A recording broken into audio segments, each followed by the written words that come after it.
just having looked down the participant list, all the constituent authorities are represented, apart from Sandwell. If I can just see, Kerry, are you on the call? Am I missing you? Kim, I'm on the call, but I think Councillor Millard is joining from Sandwell. Okay, thank you very much. I'm Kim. already on it, but he should arrive any moment. Okay, thank you very much indeed. Okay, so just before we start the meeting, just so everybody knows, we've had a note round and it does describe this as an informal WMCA board. This is the sort of technical way round the fact that we're not meeting in person in Wolverhampton, and given COVID, we're doing this virtually. So you've all had that note. I hope it's clear. Formally, all the papers are suggested as recommendations to the chief executive, which Laura will then implement after the meeting, but we'll conduct the meeting just as normal, basically. Second thing then, apologies for absence. I've just got 2 notified formally, Sean Davis, Telford and Wrekin, and Lee Barron from Midlands TUC. If there are others, rather than hold the meeting up now, if you can just send them through to Satish Mystery, that would be excellent. Number 3 is obviously the declarations of interest. I'll just pause, see if anybody's got any. Just looking to see if any yellow hands go up. I've got one. Just let me quickly go up the screen. Yes, Stephen, over to you. Yep. As the agenda's heavily guided towards transport, should mention that I'm a board member of West Midlands Trains. And thank you very much. Okay, and then number 3 is the chair's remarks. There are 2 welcomes, and that of course is to Kerry Carmichael, the new leader of Sandwell, and although we do see that she's substituted today by Wasim Ali, and then Anita Bala, the new chair of the Greater Birmingham and Solihull LEP. Now, in terms of the other chair's announcement, of course, there is obviously a very sad bit of news for us all to reflect on, and that, of course, is the death of Jack Dromey, MP for Erdington. And I know there have been a lot of tributes made. I know a lot has been, there have been many moments to show respect, but I did think it's only appropriate that we should show our own respect in this meeting because, as I hope I captured in my tribute last week, he was a loyal servant of Birmingham, a huge believer in parliamentary democracy, and a wonderful exponent of the art of politics who never forgot the ultimate purpose of what he was doing. So I think we should just join together in a moment of quiet silence, minute silence, just to show respect for Jack.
Thank you very much, everyone, for respecting that.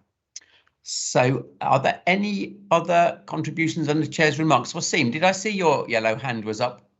Yeah, so just point of clarification, I'm here on behalf of the Police and Crime Commissioner, Simon Foster, and not on behalf of Sandwell Council. My apologies. My apologies. OK, thank you for correcting me.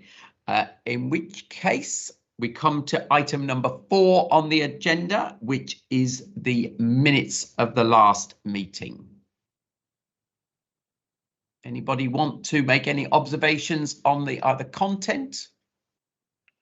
No, thank you very much. We will move on to item number 5, which is the forward plan, which I hope again is clear for meetings going forward. Tried to flesh it out, as I've said recently.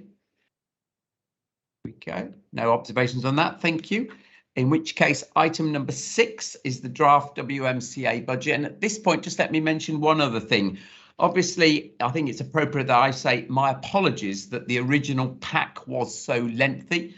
I think since this has been called out a number of times, we've tried to make them much shorter, but clearly there was a little mistake this time in sending out nearly 500 pages. That's why everyone's got the abridged version as well, which hopefully is much shorter. But that does mean we've got sort of two sets of page numbers, both on the full pack and on the abridged pack. So I won't refer to the page numbers as we go through today.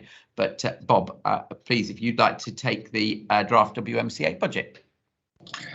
Thank you, Mr. Mayor. I'm supported as usual by Finance Director Linda Horn, who will answer any of the difficult technical questions if there are any. This report presents the authority's draft budget for 22-23 financial year, continuing to deliver the WMCA ambition and portfolio activity, but importantly the protection and delivery of all existing local transport policies. Detailed delivery activity is set out in Appendix 1, 2 and 3 within the pack. It recommends a 2% increase in the transport levy and cash flat constituent member contributions. The report also proposes a £5,000 per annum increase in non-constituent authority annual contributions and notes that there will be no mayoral precepts during the next financial year. The revenue budget requires £3.9 million use of reserves in year and the use of WMCA share of the 22-23 business rates income. Reserves will come from the current in-year surplus and existing resources of the combined authority. Due to the ongoing pandemic, the budget contains a number of significant risks, specifically in relation to transport provision and the regional recovery as set out in the report. Key to this will be the ongoing government support for transport operations, emerging priorities for the region, and any new opportunities from the anticipated government levelling up agenda. Material likelihood of the crystallisation of any of the risks during the next financial year may result in the requirement for an emergency rebudget or diversion of earmarked investment funds to protect transport delivery. Members will recall this year the authority set aside £10 million of funding to provide some resilience for this risk. Given the ongoing recovery funding from government throughout this year, this provision remains fully in place. Risk will continue to be closely monitored and reported through to the board. With the ongoing uncertainty in relation to the pandemic and economic impact and recovery, along with the national public sector funding, the proposal is to set a one-year budget.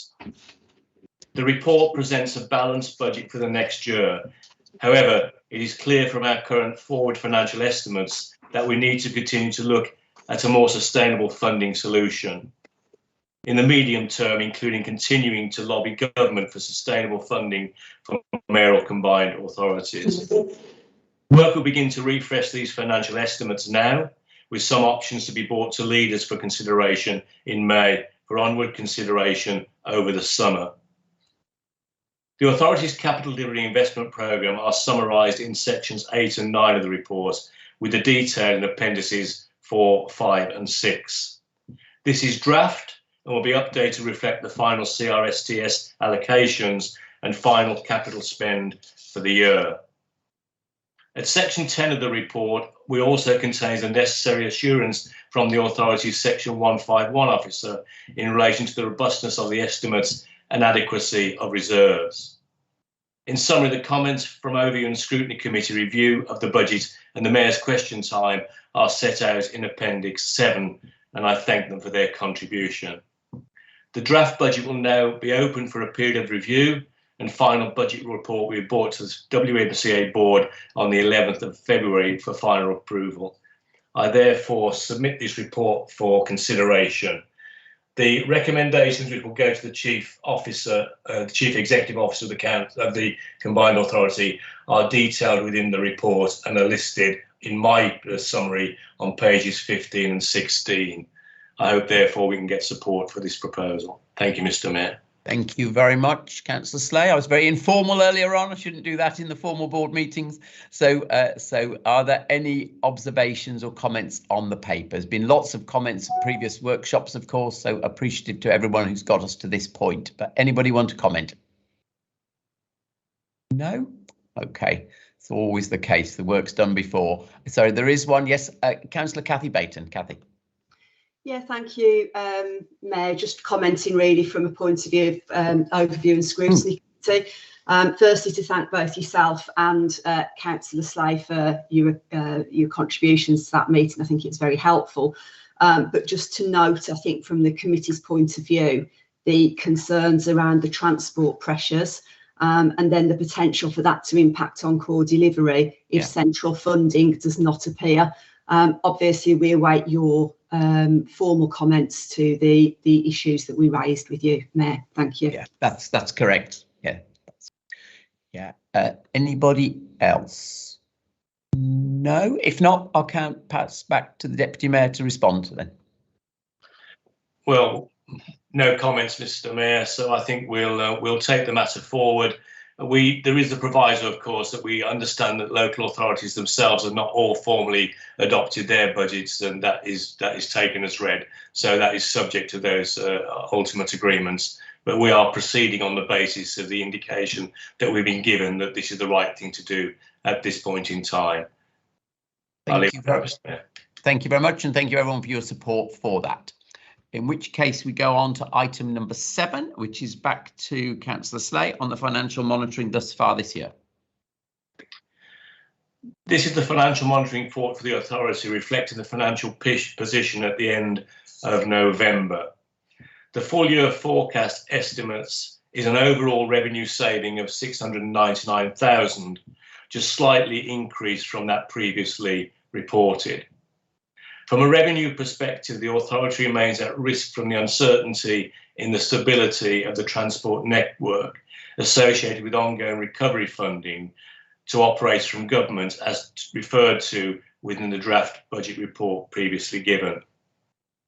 Whilst the report notes slippage in capital and investment programme year-to-date spend, overall programmes remain on target to deliver the deadlines that have been agreed. The authority continues to experience market price and supply chain issues, and the prudent management of those risks is referred to within the report and the appendices. Section 6 in the monitoring report notes the success of the recent consortium bids through Midlands Energy Hub, an overall £83 million, 16.2 million of which is for the West Midlands region, and 3 million to come to the WMCA for retrofit of privately owned homes for low-income households. Finally, the report recommends the appointment of 2 senior finance managers as additional Deputy Section 151 officers to improve the agility and efficiency within the finance function, whilst maintaining clear accountabilities and control. The report is there again for recommendation to the Chief Executive, and hopefully it will gain your support. Thank you very much. So once again, opening for any observations or questions. Anybody want to put a yellow hand up? No, I said to Bob earlier, it's a lot less controversial than the last one of these, where we had many more recommendations. This is less so, so in a sense, not surprised. Okay, no hands. Councillor Slay, back to you.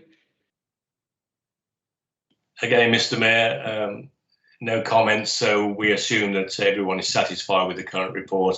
And as it said within my piece, the final report will be brought back in March for monitoring. So thank you for that, Mr. Mayor. Thank you very much indeed. And we go then to item 8, which is the equality scheme, and that is in the name of Councillor Bridget Jones. Councillor Jones. Thank you, Mr. Mayor.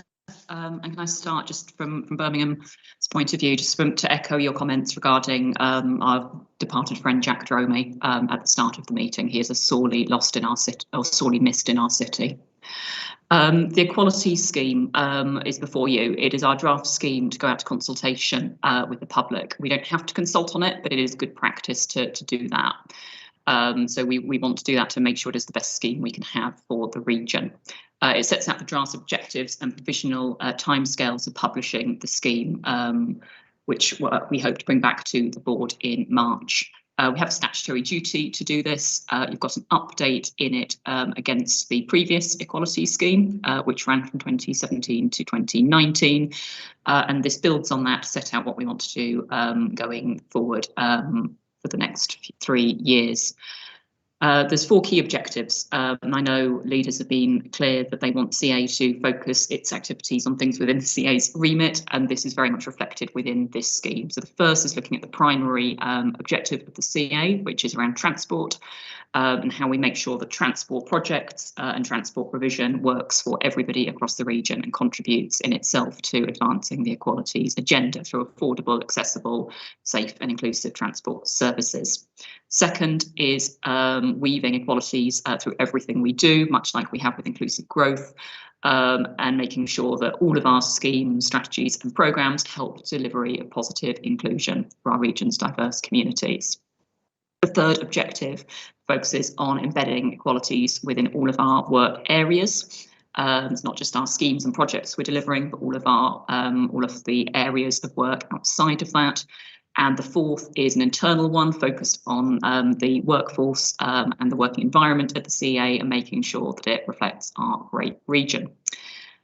So across that, it should make sure that whatever the CA is doing, it's having a positive impact on this agenda through its work. This is it's the final version. As I said, there will be a 5-week engagement period, so please do send in thoughts, additions, queries, etc. There's a summary in the document as to the state of play currently with equalities in the region, where and how we hope to shift that. And I hope to bring this back in March, but open to any comments, queries or questions. Thank you. Thank you very much, Councillor Jones. And open to comment now then. And first hand I see is Anita Barla. Anita, I thought you may comment on this. Thank you, Mayor. This is very welcoming, and it's particularly welcoming that we're going out to the public for a consultation, even though we're not obliged to. I just wonder, rather than do it once in the 3-year period, whether we should do that as an annual objective for us, and also whether we can think about monitoring the impact on an annual basis, because for us to tweak the objectives and the targets going forward, we really need to think about monitoring them on a yearly or even more frequently for it to have an impact. Thank you. I'm just looking good. You may be going to answer this question unless Bridget Jones is going to, but Anna Simoglu, who is from the CA's team in this area, do you want to respond? Yes, so we are looking to be monitoring it, and we have developed metrics as well, but we will be reviewing it on an annual basis. So we're looking to be coming back with annual reviews on the scheme. So while it's the 3-year scheme, we want it to be slightly more longer term than the 1-year scheme. While it's a 3-year scheme, there are action plans, and we'll be coming back on an annual basis to report on that. Thank you. Thank you, Anna. Okay, are there other hands or contributions? Just looking, I'm not seeing any others yet, in which case I'll pass back to Councillor Jones. Thank you. Well, as has been said, equality is always not just for the once every 3 years of publishing a scheme. Yeah, absolutely up for more regular monitoring of that. We'll make sure that goes in the appropriate places. As I say, this is out for consultation, so please do send back any thoughts so we can make this as good and inclusive as it can be. And we'll see it again in March. Thank you. Thank you very much. And obviously the board is asked to formally approve the scheme subject to the consultation that's been described. So thank you very much for that. OK, we then come to item number 9, but this is the first of a number of transport papers. And so I suppose at this point I should just welcome, I don't know exactly who they are, but representatives from DFT, who I'm told are joining us for the transport elements of this big paper, this meeting. So you're very welcome. And the first item I shall pass over to Councillor Ward, which is the City Region Sustainable Transport Settlement. So Ian. Thank you very much. As you point out, this is the first of a number of important transport papers that are on today's agenda, and I do thank the officials from DFT for their interest in transport in the West Midlands region of the country.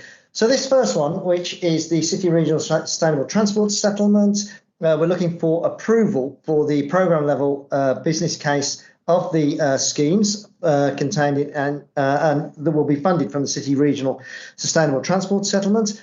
And we're asked to agree the local approaches to assurance, monitoring and governance.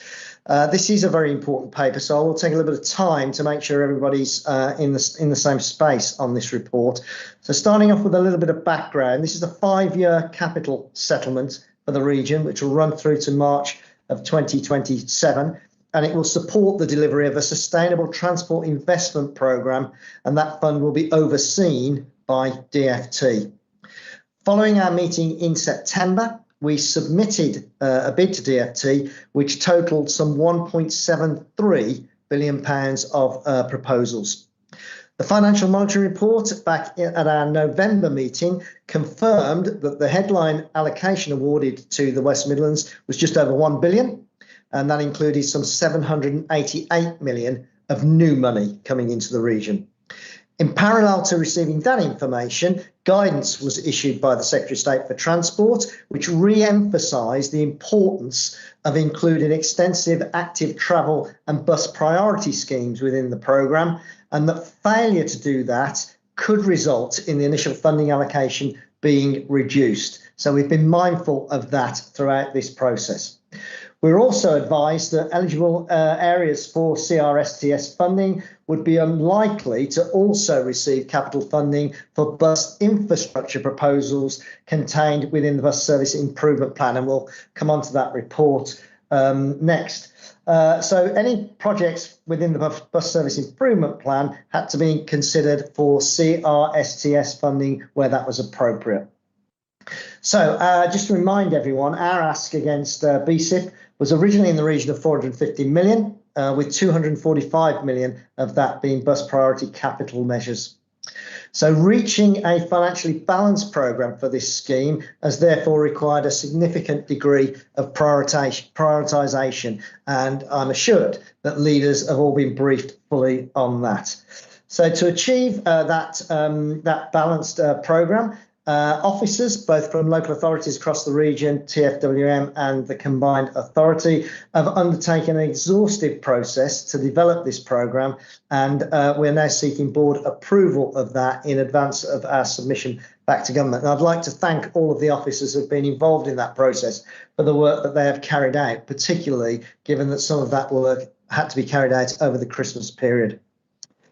Now, this funding will be the only significant source of capital transport funding for the region, running right through to March of 2027. So there will be some pressure on our existing transport programme, and how we are going to deal and mitigate with that is set out within paragraph 4 of this report.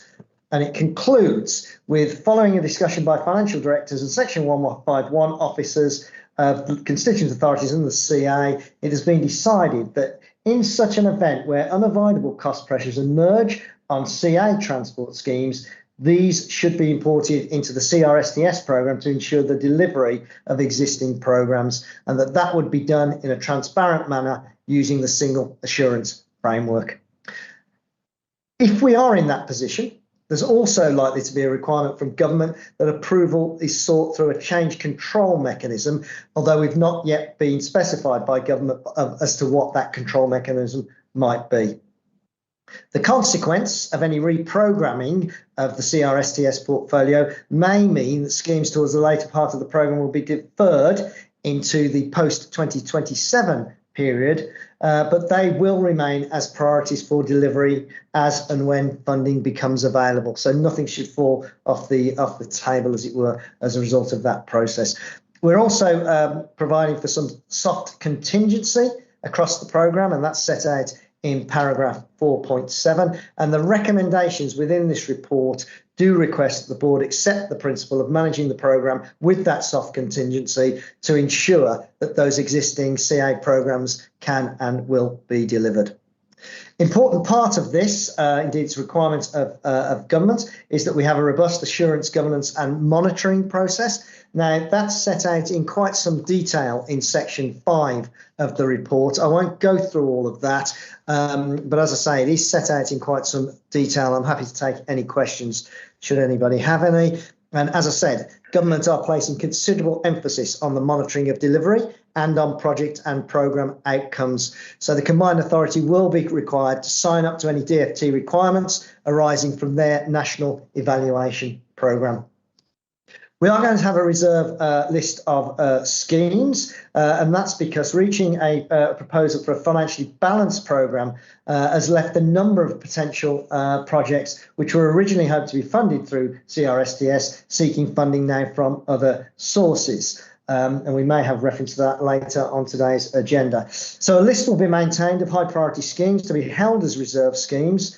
These are schemes that, if not funded from other sources, could be accelerated into the core programme should a scheme from the core programme fail to deliver, one reason or another, or if any of those schemes can be delivered at a lower cost than the indicative budget that's been allocated to it. All of these schemes will be reviewed and updated as part of the monitoring the programme.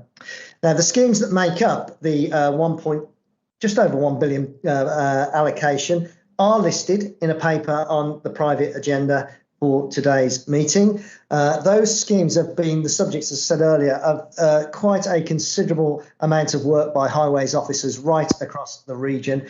They've also been presented into the Strategic Transport Board on 2 occasions. So Transport Cabinet members across the region have had the opportunity to comment and to make any suggestions themselves. And I am assured that all of the 7 Met leaders have been fully briefed on these schemes and are comfortable with the items listed on the private agenda. Certainly I've been briefed, and I was informed at the meeting prior to this that the other Labour leaders, have also been briefed. So hopefully everybody's up to speed. So next steps for this, because it is a significant amount of money and a significant step forward in that we have a single pot for transport allocation. Government have asked us for this full programme business case for these schemes, and that has to be submitted by the 14th of January or shortly thereafter. And I'm grateful for those additional 3 words because, of course, today is the 14th of January. So we're asked to note the programme level business cases and note the fact that they are indicative allocations to schemes. They do not constitute the final approval of any individual schemes. And in most cases, scheme approvals will be carried out locally by the single assurance framework. But for larger or more complex schemes, those typically over 50 million, they are likely to be retained by DfT for final sign-off and approval. Now, it's not likely that the government will issue a formal grant settlement letter or statement until any of the questions they may have on our scheme proposals have been resolved. So that's not likely to happen now until later in February or early March. And of course, any questions that are raised by government are not going to be able to report it back to the board. That would be a somewhat cumbersome process. So officers across the region and from TFWM will continue to work together and to brief respective cabinet members and leaders throughout this period of dialogue with the government. The conclusion of that, a report is planned for the 18th of March back to board to provide an update on the process and to seek approval to the confirmed programme and formal acceptance of this grant, which, as I've said, just over 1 billion, but 788 million of new money that's available. There are 10 recommendations to this report that are, give power to what I've just talked through, and they are listed at the very beginning of the report. Happy to take any questions. That's excellent, if I may say, and excellent work, as you said, has gone on to get to this point. Just to be really clear on a process point, as Ian said, the details of the scheme are in the private paper. I'm not intending that we have a discussion around those in the private meeting at all. They're there because obviously there are sums against them which are not for the public domain. So please, if anyone wants to comment, do so now. I don't want to reopen it in the private session, if that makes sense. But that having been said, are there any questions for Councillor Ward? I can't believe it, on something of £1 billion, but an enormous amount of work has been done. So in another sense, I'm not surprised. But it's always the way, isn't it? You can spend huge sums of money with no comment. You try to name something and everybody has a view. Exactly. Okay, so I can't believe it. There's, oh God, yes, Councillor Courts. You're on mute, Ian. Ian, you're just muted.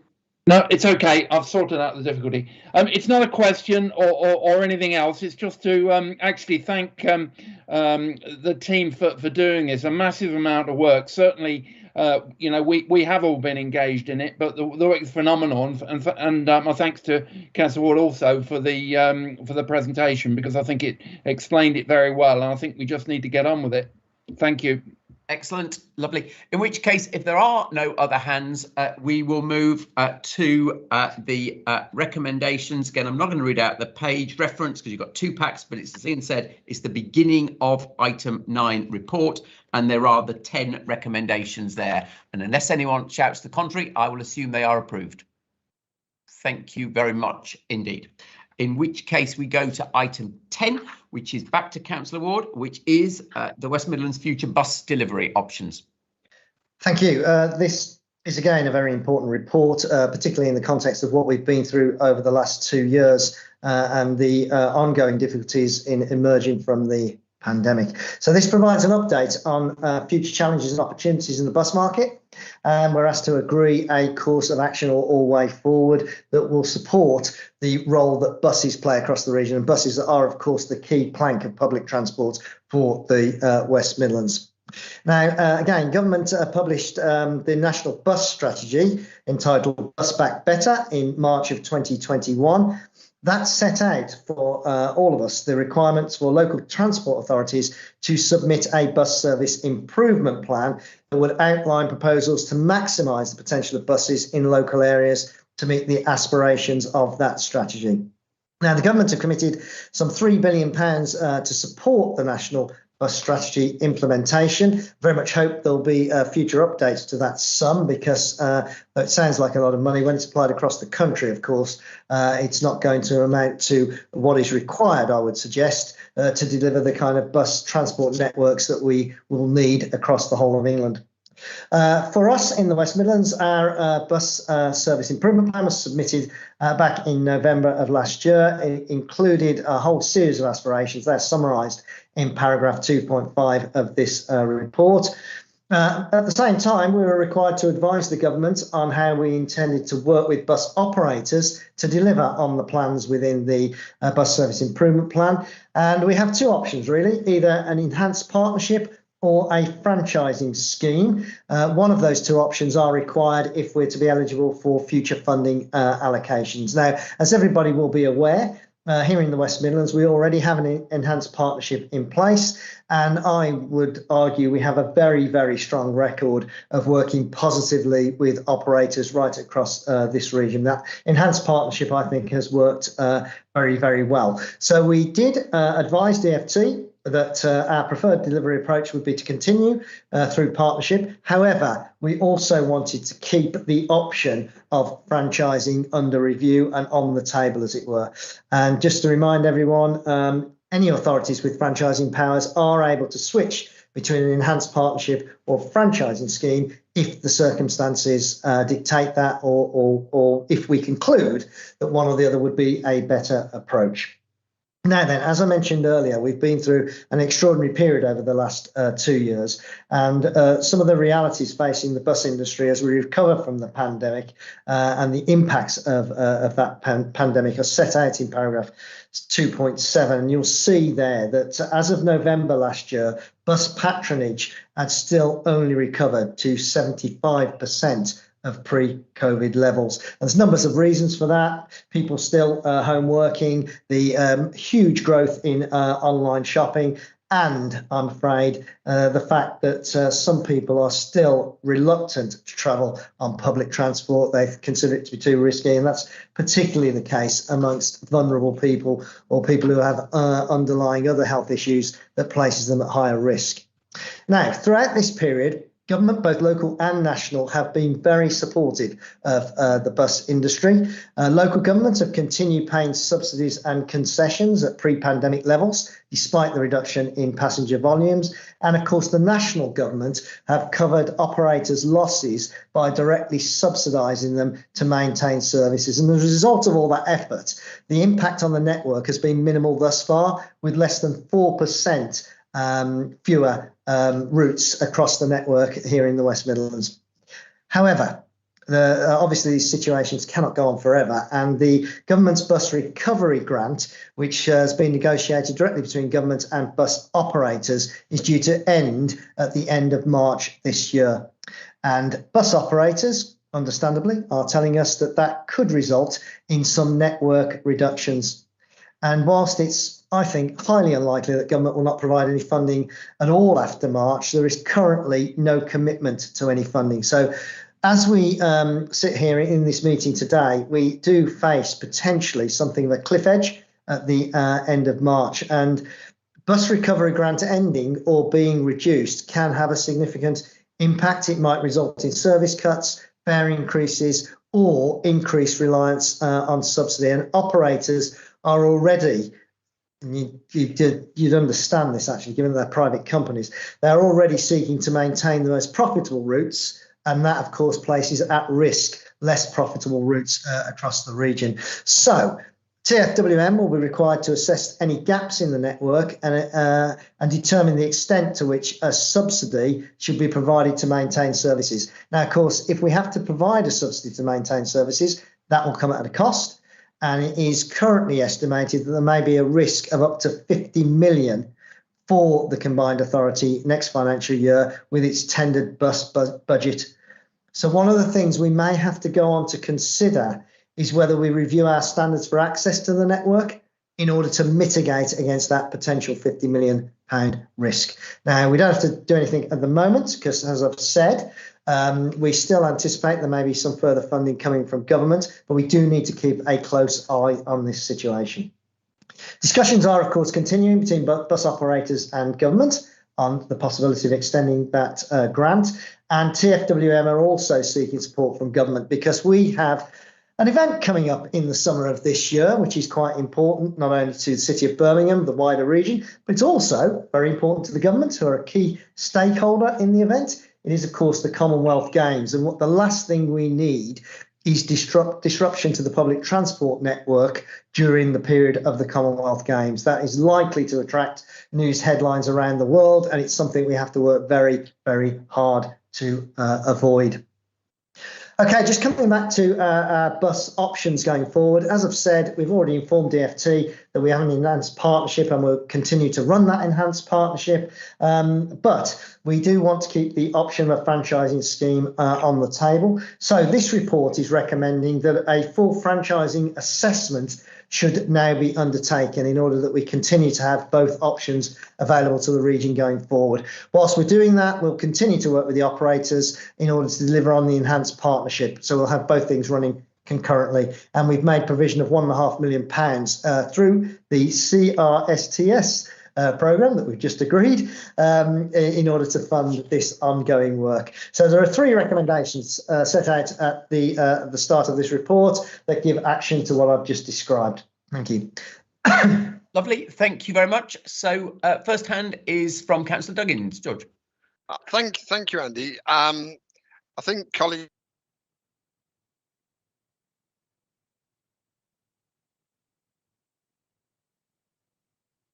George, I don't think it's just me. I've got 1 or 2 other shakes. We can't hear you, actually. You just started and then cut out. It's not just me, is it? Others couldn't hear. Yeah. Okay. George, can you hear us? If not, if it helps, Andy, I've been given prior notice of the question George was about to ask. Okay. All right. Please. Yes. Excuse me. What I was about to ask was if we could write to government about the fact that we are hosting the Commonwealth Games and therefore request from government that they do provide further funding. Excuse me. Further funding to guarantee that we can deliver the bus network over the summer period. I'm now going to get a glass of water so I can continue. I know what you're saying on behalf of George. So I just actually, in answer to that, I know Pete Bond, who's the director responsible, or Anne Shaw are both on the line. Can you just bring us up to speed with where we are with the current debate with government over extending the bus service recovery grant? Because everyone is correct, this is mission critical.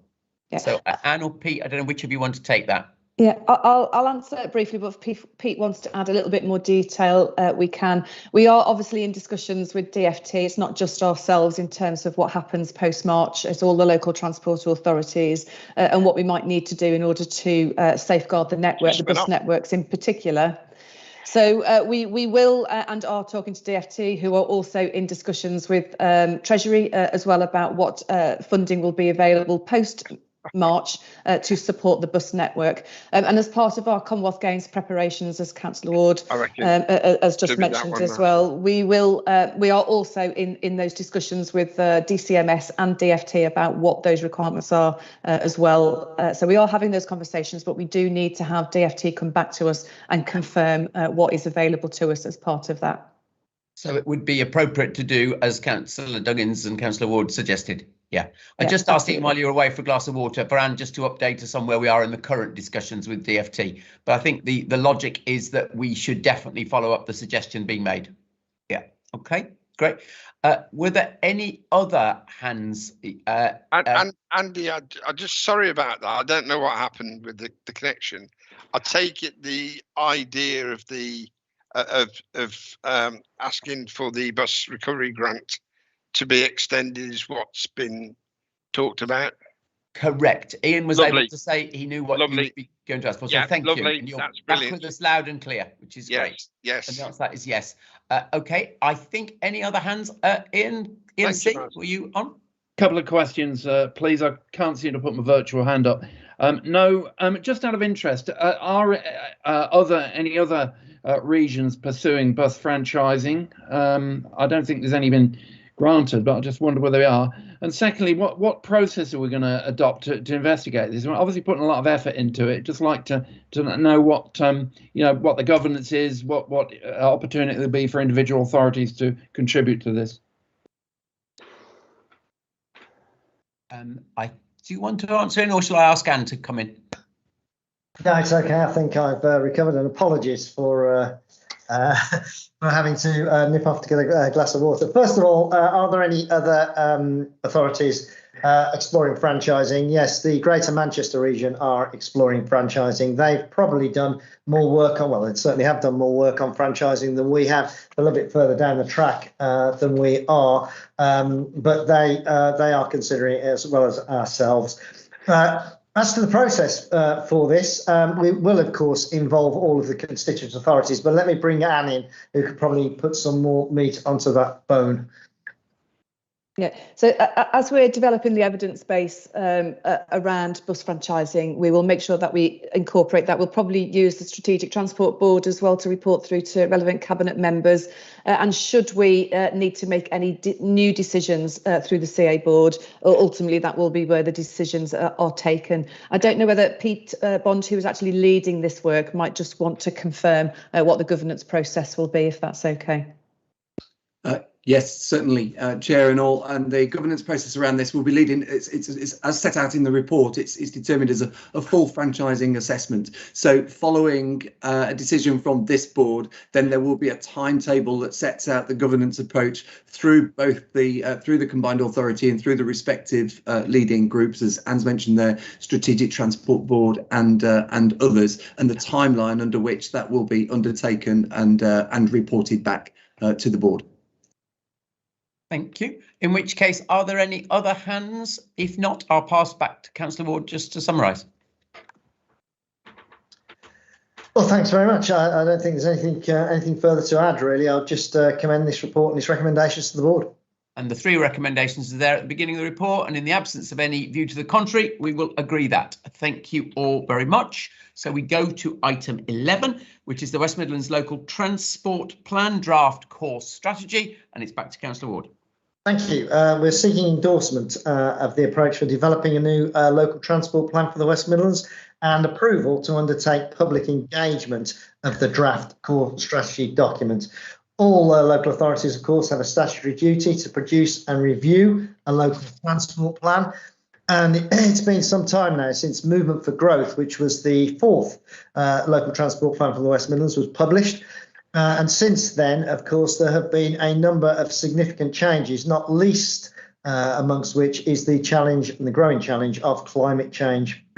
So In order to refresh our plan, take those challenges into consideration, in the summer, back in July, Transport for West Midlands published Reimagining Transport in the West Midlands, a green paper, purpose of which was to start a conversation across the region with the public, stakeholders and politicians on how transport policy and strategy in the West Midlands could and should change to respond to those big challenges that we face. The green paper was discussed over the summer. There were 600 full responses, 700 partial responses to the public survey, and around 20 detailed responses from a range of stakeholders. So since then, we've summarised everything that came back, and that's set out really in paragraph 3.1. I'll just pick one or two out. There was a clear sense from the respondents that the current approach to transport was not delivering sufficient improvements. 92% of respondents were fairly concerned or very concerned by climate change, and 83% agreed that a key policy aim should be to tackle inequalities in transport access. 2/3 of respondents felt that levels of traffic on local roads were now a problem, which is interesting. The majority of people acknowledged that increasing levels of active travel were important, but that a lack of safe infrastructure and busy roads were a barrier to more people choosing to walk and cycle. And it was accepted that the shift to electric vehicles, whilst supported, would not resolve the challenges of congestion across the region. Something I've been saying for many years now, that if we put everybody in a diesel and petrol car into an electric car, it will not solve our problems, particularly not in Birmingham, because we'll still end up with significant congestion and a risk of gridlock at some point during the next decade. So the majority of people actually agreed that car use needed to be reduced. And 68% of a sample of respondents to the original consultation strongly agreed with the need for the use of sticks to achieve significant change in travel behaviour. Less people believed that either national or local government would use them within the next 5 years. Now, I think that's an interesting finding, because it's suggesting that the public are open to the idea of being pushed along this route and having some sticks to make them make change. They believe that the problem may well be political will to carry out those changes. So I think we all have to be bold, we all have to be a little brave here, and we all have to accept that if change is going to happen, we're going to need to make some big and perhaps difficult decisions. Now, the government have made it clear that local authorities will be expected to take the lead on these decisions to influence how people travel and to take action locally to make the best use of space in order to enable active travel and transform public transport across the region. There's also a requirement, of course, in response to climate change, that we need to drive decarbonisation, and transport improvements level need to make quantifiable carbon reductions, which is a fundamental part of local transport planning and indeed funding, if we're hoping to receive that in the future. And there's been a lot of discussion, as I've said, on this document. There was a separate meeting arranged for the 7 Met leaders in order that we could discuss it. It's been to the Strategic Transport Board on 2 or 3 occasions. And I think the need for fundamental change has now been accepted across the region. And leaders indeed have identified that being risk averse in the future will not deliver the kind of change that we now need to drive forward.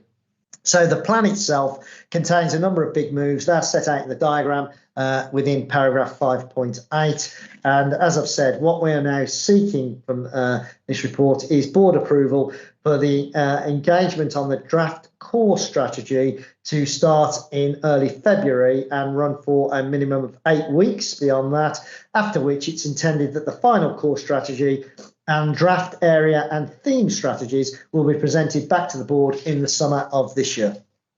Okay, extremely clear. And again, thank you for all the work that's been done to get to this point. So I'm looking for any contributions. Yes, we go first of all to Wasim Ali. Wasim. Thank you, Chair. Yeah, just a quick one, just to thank you for including the recommendations from the West Midlands Police and Crime Commissioner on road safety, but more importantly, safety on board transport as well, and including that in the paper. Thank you. Thank you. Any other hands? Any other contributions? Yeah, Councillor Courts. You're muted in. Yeah. Okay. well, obviously extremely important and links with everything else that we are doing on the transport agenda. I mean, there's issues here relating to the link into air quality and targets and so on that might come in. What's the time scale that we're looking for to complete the plan? And, you know, what will be the engagement of local authorities into that process? Because I recognise that in some cases there might need to be sticks, but I'm not going to threaten some of my elderly and rural folk with sticks. They need opportunities for an alternative shift. So, and I've said it before, and I'm going to say it again. So, particularly areas that have large rural communities, they need to be, there aren't easy options for that.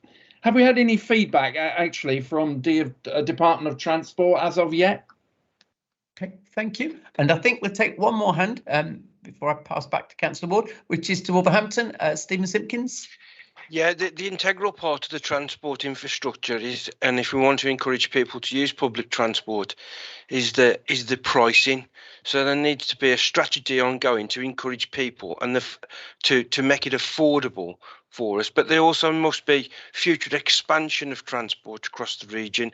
That's got to be a key component. And as a combined authority, we should be looking to formulate that strategy. But the biggest issue is affordability, because we want people to use the transport system. It has to be affordable and it has to be on time, regular. I know we're in a pandemic and there's been complications with that, but it's really important that that's a key component of the strategy moving forward. Thank you. I don't think there's any more hands, so let me pass to Councillor Ward. I don't know if you want to deal with yourself or bring in Anne. And I may bring in Anne on the DFT question that Councillor Courts asked. But first of all, could I thank the PCC for his support around road safety and safety on public transport. Of course, safety on the roads is vital if we're going to increase active travel, particularly cycling, which is why investment in fully segregated cycle lanes is very, very important. No one is going to allow their children to cycle on dangerous, busy roads. We need to completely separate that infrastructure to make it safe. And of course, safety on public transport is vital if people are to have confidence to use public transport. So it's good that we're working closely with the PCC on those issues. On Councillor Court's comments about sticks, please, Councillor Court, do not take me literally. I'm not suggesting you go out there with a big stick and bash it over anyone's head. We obviously need to have a combination of a big stick approach and incentivising people to make change in the way that they move about the city and the wider region. I've often kind of summarised this by saying we need to slow down the speed of people moving around in cars and speed up the speed of people moving around on public transport. That's a way to get people out of their cars. As long as people arrive at their destination in their car at the same time as they would on public transport, I would argue they're probably not getting out of their car. We slow them down and it takes them longer to get there than it would on public transport, then they probably are going to get out of their car. So that's what we have to do. The issue of air quality, of course, is important. It is tied up with all of this. There is a commitment for public transport to be carbon zero by 2030.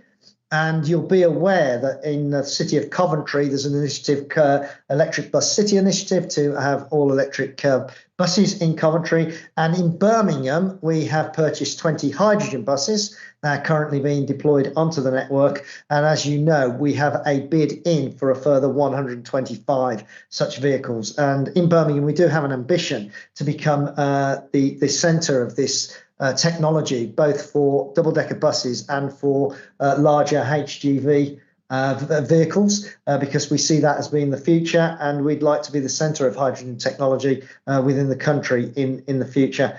There will be engagement with all local authorities as this moves forward. We've already had, as I've said, a leaders meeting. It's been to the Strategic Transport Board on a number of occasions. We can convene a further leaders meeting if there is a desire for that as we develop this strategy. It will, again, I've already agreed, it's going back to Strategic Transport Board over the coming months. As to our engagement with DFT, of course, DFT will need to sign off the resulting core strategy document.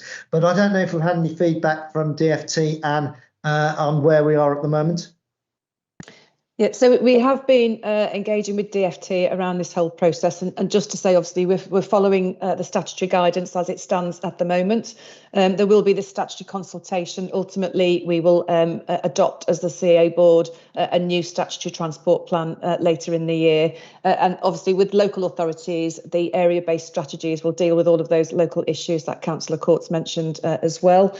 Just to mention that there is a revision of the LTP guidance from DFT as well, and we're working with DFT on what that revised guidance may mean for this as well. But certainly we are making sure that we're covering off all of those things that are coming forward for all the reasons that Councillor Ward set out, with the changes that we've seen both in climate change, etc., that we've been taking into consideration as part of this. So yeah, lots of dialogue with DFT at the moment as part of that, but the decision for the statutory document will be with the CA board. Thank you very much. And so I've got one more hand. Pleased to say we're going to Walsall and to Councillor Mike Bird.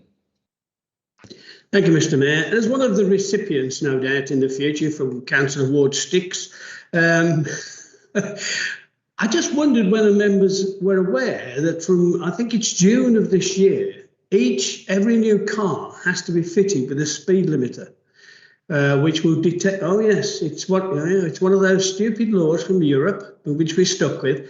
I'm advised that all new cars will have a black box, if you want, and it will detect the speed of the road and limit the speed of the car. And well, Ian, when I saw it, because I was thinking of changing my car and getting another diesel gas guzzler in September, but I was shocked, because if, as I believe is the case, then we ought to be making sure that we are making account of what we do with roads, because whether you like cars or not, there's never anything in the transport programs and the transport plans for the car. And I have to say, I don't know why the fact was, but there was a hydrogen bus broken down on an island this morning. I don't know why that was, but I think they are the way forward. I've said that all along. I personally don't have faith in electric, but I think hydrogen, certainly I'd put my hand up for that. But be interesting to find any of our transport colleagues have come across this bureaucratic law that looks like it's going to be imposed upon us. The reason I was shaking my head, Mike, wasn't that I was necessarily disagreeing with you. It's just that I'm not cited on any change in the law as you've described. And the other thing I'd say, Mike, is although it will not be a target in our local transport plan, I have set it as a personal target of mine to get you out of that diesel gas guzzler and onto public transport. You've probably got an answer coming from Mike Waters. Mike, swiftly. Yeah, what you're talking about is about a suite of technical capabilities that are going to be part of new car standards. The particular ability to actively restrict speed won't be live. This is a passive ability, and it's part of that same suite of capabilities that are coming into cars that have things that stop you, for example, pulling out in front of somebody or moving into the fast lane when there's somebody in the blind spot. But the actual active speed restriction will not be turned on, and in fact the UK infrastructure isn't in place to enable that to actually happen. So it's just a passive technical capability that will be part of new cars going forward. I've got one of those. It's called me right foot. Yes, that is not a license to exceed the speed limit. No. Right. Thanks, Mike. Thank you, Mike. Now, Izzy, you put your hand up. Did you? And then it's disappeared. Did you want to come in, Izzy? It was only to say, actually, I was aware of it, and I've got a link on it. And if I was clever and savvy enough, I'd have put it in the all right. chat, but I'm not. Thank you. In which case, are there any other hands, any other points on the paper? I don't think so. So, Ian, is there anything else you want to say, or are you happy you've summarised? I'm happy to recommend the recommendations as set out in the report. Okay, that's clear. And again, absence of dissent, we will take that as agreed. Thank you all very much. And we go forward as indescribed. So then the last transport paper, from the strategic to the increasingly present, the Commonwealth Games transport plan, which has been fleshed out a great deal. And again, I'll pass back to Councillor Ward. Thank you. If I might, first of all, just take this opportunity to assure everyone that we are on course to deliver the Commonwealth Games this summer. We're planning for full stadia and we're planning for the best Commonwealth Games there's ever been to be hosted in the city of Birmingham and the wider region. The stadium itself is on budget and on time, as is the case for the Aquatic Centre in Sandwell, both of which will shortly be handed over to the organising committee for the final presentation preparations in advance of the Games. This document is important, of course, because as we get closer to the Games, the two big risks we are confronted with is one, security, for obvious reasons, and West Midlands Police are leading on that. The other big risk we face in the Games is that of transport, and we know from the Olympic Games, Atlanta 1996, that if you get the transport wrong, you get all the wrong headlines right around the world. So we do need to avoid that. Hence the Games transport plan, which will eventually become a statutory document. But you'll all be aware, because we've seen this before, it's been out to consultation with statutory stakeholders. It's also had an engagement exercise with the public throughout the summer and early autumn of this year. Its guiding principles are that we deliver a clean and green public transport Games, that those Games are safe, secure, efficient and reliable, that we derive long-term benefits and a legacy through for transport through the Games. We minimise disruption to users and we provide access for all, and we deliver all of that whilst also keeping the city of Birmingham open during the Games, and we'll be encouraging people to come into the city and enjoy a party throughout the 11 days this summer when the Games take place. The plan itself has been produced by TFWM in close collaboration with Birmingham City Council and the Birmingham 2022 Organising Committee. It informs the public and businesses of our approach to transport planning and provides guidance and information on arrangements during the Games. It also sets out the context for transport planning and cooperation, capturing a commitment from all of the relevant authorities, because remember, this involves a number of authorities, including some outside of the West Midlands. Staffordshire in particular are a Games venue. So it captures the commitment of all relevant authorities to deliver the transport interventions that will be required. So what this report is asking for is that we approve this Games transport plan for publication this month. It will then be sent off to government, and government will do or go through the necessary process in Parliament to turn this document into the statutory transport plan for the 2022 Commonwealth Games. Thank you. Excellent, thank you. So any observations on this? It's had lots of consultations. Yes, Izzy first, Councillor second. Thanks very much for that. And of course, what I just wanted to pitch in about is accessibility, because this is going to be a mixed Games, and which is great and very exciting. And I know it's in there. It's not that much in the abridged version, and I just wanted to push the point at how important it is that the accessibility of transport for those disabled athletes is uppermost in our thoughts and in our way forward. Thank you very much. Not just athletes, I should say. It's actually going to be a lot of visitors as well who might have mobility issues. So that's going to be a really important factor. Quite right. Any other hands before I pass back to Councillor Ward? Yes, Andrew Day. Yes, let's hear from Warwick. Thank you, Mr. Mayor.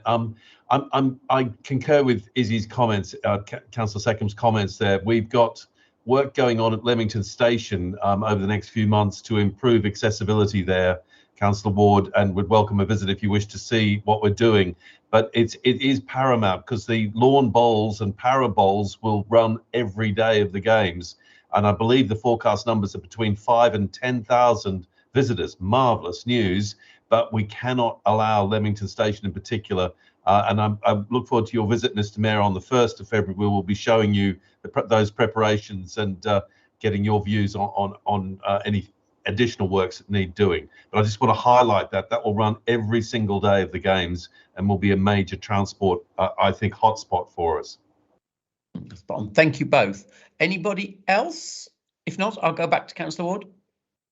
Thanks very much. First of all, let me reassure Izzy that, well, for competitors in the Games, those athletes who are participating, there are separate transport arrangements, of course, and disabled athletes, and we do have the biggest disabled athletic programme in these Games that there's ever been. They will be obviously transported to and from the venues they need to get to by that discrete transport option.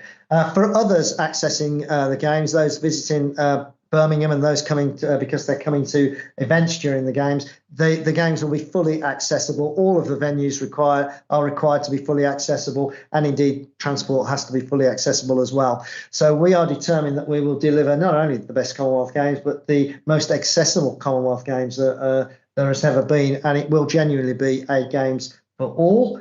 Can I thank Andrew Day for his comments around the bowls in Lemmertal? Would love to take up that invitation to come and have a look.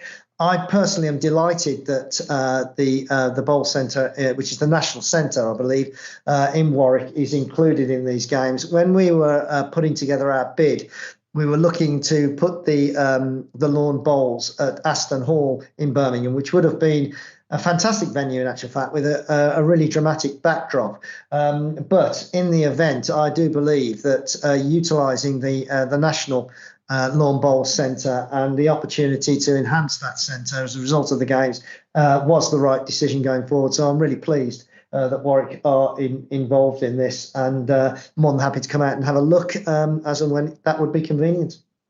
Brilliant. So the recommendations are there then, as Councillor Ward said. I'm just fumbling for my own page reference number. Okay, so it's approving the transport plan for the publication in Jan 2022. So I think, again, in the absence of dissent, that is agreed. So thank you very much. And as I always say, thank you for the work that's gone into that. And I think that concludes the transport marathon. So thank you very much indeed for all that's gone into that. In which case we come on to item 13, which is the first of the minutes, which we'll go through as swiftly as we can. So Transport Delivery Committee, in the name of Councillor Kath Hartley, stop me if there's anybody who wants either to speak or to make an observation. So Kath, anything you want to say? Yes, just to say that we continue to follow closely the issue of metro from all directions, all areas, and COVID recovery. And personally, I'd just like to say how pleased I was to be invited to take part in the stakeholder panel that met to discuss the appointment of the Chief Executive of Transport for the West Midlands.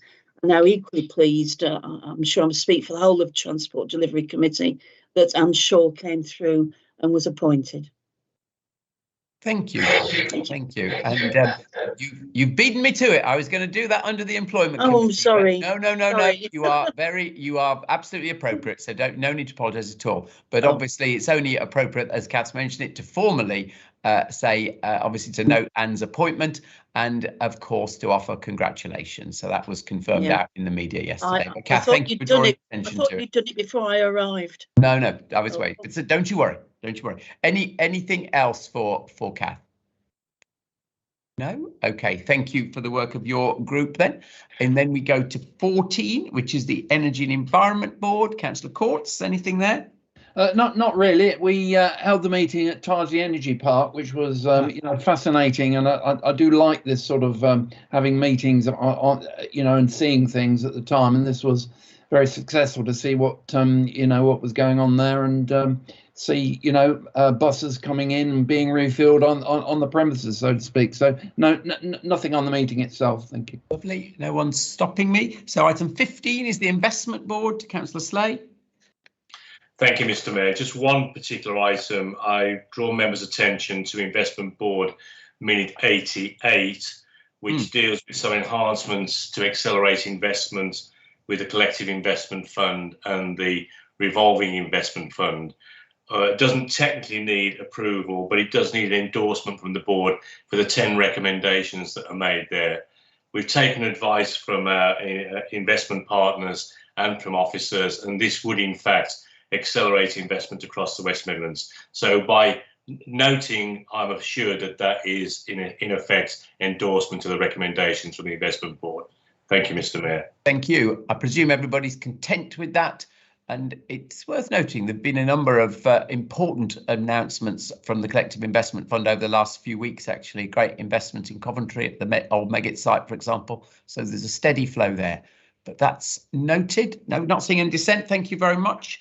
And then to item number 16, which is the Overview and Scrutiny Committee, to Councillor Baton. Nothing to add further, thank you, Mayor, other than the comments noted in the earlier budgetary report.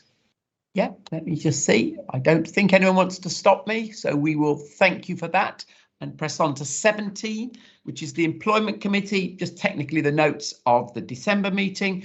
And then, as Councillor Hartley's drawn our attention to, we had the Employment Committee on Wednesday, which recommended the appointment of Anne Shaw. So that is now completed. So that's all good stuff. To item number 18 is the Young Combined Authority report. And I'm pleased to say, I think it's Hammam Shire who is going to be the spokesman for the Young Combined Authority today. So Hammam, over to you.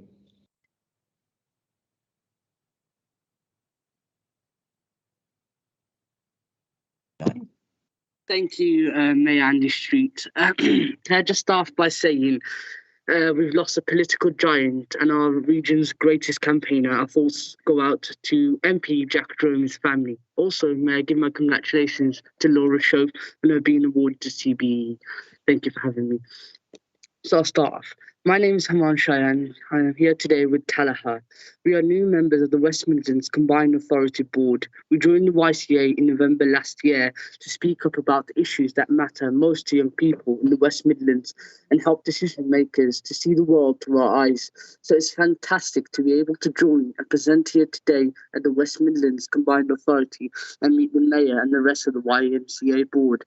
Firstly, we would like to say thank you to everyone who has already reached out to the YCA during and since our inductions in November. It was fantastic to be joined by the Mayor, Andy Street, and the new Chief Executive, Laura Shove. We are really looking forward to continuing our work together and to meeting more board members as we settle into our roles. Since our inductions, the YCA board has focused on developing our new charter. The purpose of our charter is to set out aims, values, and how we will work together as a group. Our charter also includes our expectations of each other, the combined authority, and the independent delivery partner, Aspire for You. The charter has been led, developed, and improved by the YCA board. It is the product of a lot of consideration, discussion, collaboration, and a few long evenings in December. We are really pleased to present the charter as part of our minutes and highlight some key points for you today. I will now pass over to Talaha, my YCA friend. Yeah, thank you, Hammam. So the Young Combined Authority Charter sets out our aims and expectations for the year ahead. We have agreed 4 key aims, which are, firstly, to help the West Midlands Combined Authority to see the world through the eyes of young people and inform, shape, scrutinise and challenge the decisions that will affect the futures of young people in the region. Secondly, to be independent and raise awareness of the issues that matter most to young people in the West Midlands. Thirdly, to champion and unite the voices of young people and lead by example by demonstrating a collaborative and inclusive approach to debate. Fourthly, to empower and engage young people in politics, improve upon their political education and enable people to learn how to shape the decisions that affect their lives. To help us achieve these 4 aims, we are asking the West Midlands Combined Authority to commit to 4 things. These are, firstly, to give us the opportunity, tools and access to decision makers that we need to make a difference. This means proactively engaging with us and supporting our own projects. Secondly, to take on board our views, experience and feedback. We are here to shape real change, not just be heard. And so we would like feedback on how the Combined Authority is responding to our views. Thirdly, to respect our opinions and see us as colleagues who are here to work alongside and when necessary challenge you. and fourthly, to be responsive to our questions, concerns and requests. Now we have completed the charter, our next step as the YCA board will be to identify our priority areas, whether that's on education, environment, transport or mental health, etc., and begin making an impact. We're absolutely committed to making a positive difference in the West Midlands and look forward to working closely with you all to help make that happen. For example, at our meeting this month, we also had a discussion with Helen Davis, who is Principal Policy and Strategy Officer at Transport for West Midlands, about how to improve safety for women and girls on the transport network. As the YCA board, we strongly agree that more action is needed to improve safety on the network. We discussed our views and perspectives. Many of us have personally experienced crime, racism and antisocial behaviour on the transport network. And we shared our recommendation that both enforcement and education have key roles to play in making the network more safe. We look forward to seeing how our ideas are reflected in the final Transport Champion strategy, but also how these concerns are considered within the equality scheme and local transport plan strategies, which have been discussed today. So we really hope that you'll reach out to us and help us to make an impact. The West Midlands Combined Authority has opened the door to decision making for young people across the West Midlands, but to ensure it stays open, it is paramount that the Young Combined Authority is not treated as an inclusivity or tick box exercise, and that decision makers across the region actively engage with us at all levels. As the YCA board, we know that it will take many small steps to make the positive differences that will be most beneficial to as many young people as possible. So it is great to start that journey with you today. Thank you. Tella, thank you very much, and my apologies that I didn't introduce you at the beginning as well. I thought that, but Mum, you kicked off beautifully. So thank you. I'm sure there'll be lots of support for what you've said, but just let me see if there are responses from others around the room. Anybody wish to comment? Yes, Ian Courts is first. Ian. Yeah, just to say, I mean, we have had engagement in attendance at our meetings, and I look forward over the course of the next year to that continuing. I mean, the environmental agenda is massively important for all of us, and we want your ideas into that. So I look forward to meeting you again. Thank you very much, Councillor Courts. We look forward to attending and working on more portfolio areas, so we look forward to that. Thank you. Thank you very much. Now, sorry, please say there's a few hands up. So next we go to Kathy Bayton. Thank you, Mayor, and thank you for your presentations, both of you. I'm chair of the Overview and Scrutiny Committee, and we haven't had a representative from the YCA this year. We've only got one meeting left, so if there is somebody who can attend that, you would be absolutely welcome. The contribution of the YWCA at our previous ONS meetings have been absolutely invaluable. So, you know, we will welcome you with open arms to that forum. Thank you. Thank you. And next we go to Anita Barlow. Thank you, and thank you for this presentation. It's terrific to see how this has evolved over the last years, from the conception to this. And every year, every time there's a new reiteration of your aims and objectives, we welcome this. I particularly welcome the challenge, not just to the Combined Authority, to come forward and engage, but I wonder if we could extend that, and should really extend that, to other public and private bodies. And I wonder if there's a mechanism and how we can support you to do that. I'm also particularly thinking at the moment of the whole of the health agenda and how that's changing around us. Mental health is going to be very important for young people, as you've already mentioned. So I think a wider engagement I particularly welcome. And if you want to have a conversation about health, I'd particularly like to have that conversation with you. There's a great offer. And then I think I'm going to Councillor Jones next. Thank you. Really great to have you guys here today.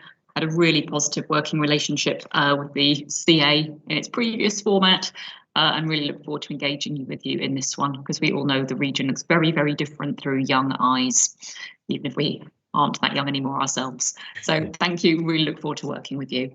Excellent. And the last hand you've got so far is Councillor Seckham.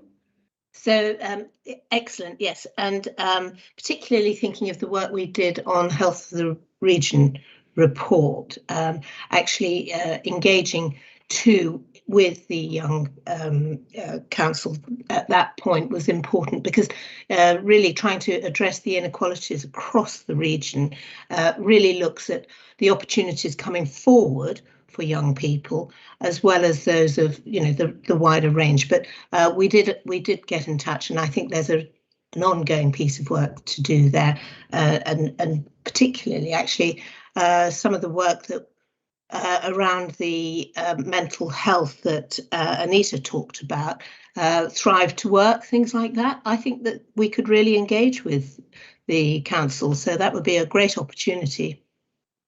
Thank you very much. So Atala and Hammam, any responses to what you've heard? Thank you very much for your comments. We really look forward to getting involved in any opportunity that's available. We're going to be setting up portfolio areas at our next meeting, so definitely from the comments that Anita and Isabel have made, we definitely want to work on mental health and well-being for young people, and definitely we'll get in touch with Councillor Baton as well about getting one of our board members on the next Overview and Scrutiny Committee meeting. So yeah, thank you very much.